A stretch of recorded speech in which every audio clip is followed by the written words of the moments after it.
বৈষম্য বিরোধী ছাত্র আন্দোলনের ত্রাণ তহবিলে 11,69,84,420 টাকা সংগ্রহ হয়েছিল।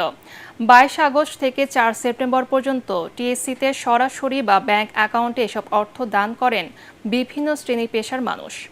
দুর্যোগ ও ত্রাণ মন্ত্রণালয়ে এসব তথ্য জানান বৈষম্য বিরোধী ছাত্র আন্দোলনের সমন্বয়ক লুৎফর রহমান। তিনি জানান, এর মধ্যে ত্রাণের জন্য খাদ্যপণ্য ও শিশুদের দুধসহ বিভিন্ন জিনিস কেনার কাজে 1,78,33,000 টাকা ব্যয় হয়েছে। বর্তমানে জমা হয়েছে 9,91,00,00,000 টাকা। তার মধ্য থেকে 8 কোটি টাকার চেক প্রধান উপদেষ্টার ত্রাণ তহবিলে হস্তান্তর করা হচ্ছে বলেও জানান তিনি। এছাড়া বাকি টাকা এরই মধ্যে উত্তরবঙ্গে ত্রাণ কার্যক্রমে দেয়া হয়েছে।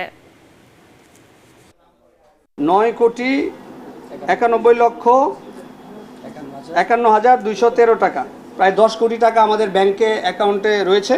সেইখান থেকে আমরা 8 কোটি টাকা আজকে ত্রাণ মন্ত্রণালয়ের মাধ্যমে আমাদের মাননীয় প্রধান উপদেষ্টা মহোদয়ের তহবিলে দিচ্ছি।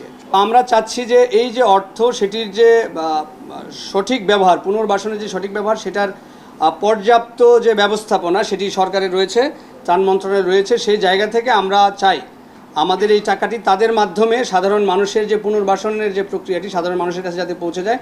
এখানে যেহেতু আমরাও প্রতিনিধি হিসাবে রয়েছি, আমরা ওয়াচডগ হিসাবে আমরা এটার আমাদের জায়গা থেকে আমরা তদারকি করব। আশা করি তারাও আমাদের সহযোগিতা করবে।